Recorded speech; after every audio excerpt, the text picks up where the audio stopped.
Welcome to Burlap Teachers. Enjoy the video. You begin by powering both devices.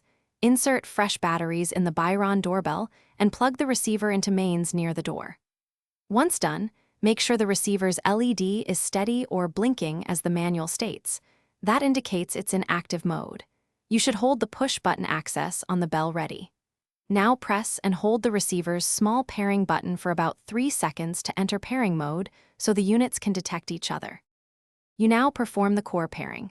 While the receiver is in pairing mode, press and hold the bell's pairing or reset button for roughly 2 to 5 seconds. This sends the pairing signal. Once pressed, step back and listen for a confirmation chime or watch for the receiver's LED flash pattern that confirms a successful handshake.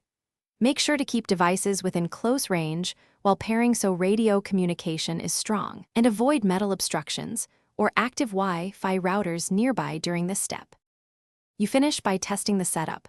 Press the bell and verify the correct chime on the receiver and proper range. If it works, you're done. If not, try a simple troubleshoot. Replace batteries, power cycle the receiver, and perform the pairing sequence again. Make sure there aren't other paired Byron units using the same channel. If so, reset them or change channels if your model allows.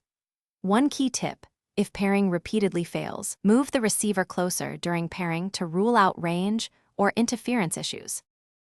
Thanks for watching. Consider subscribing if this video helped you.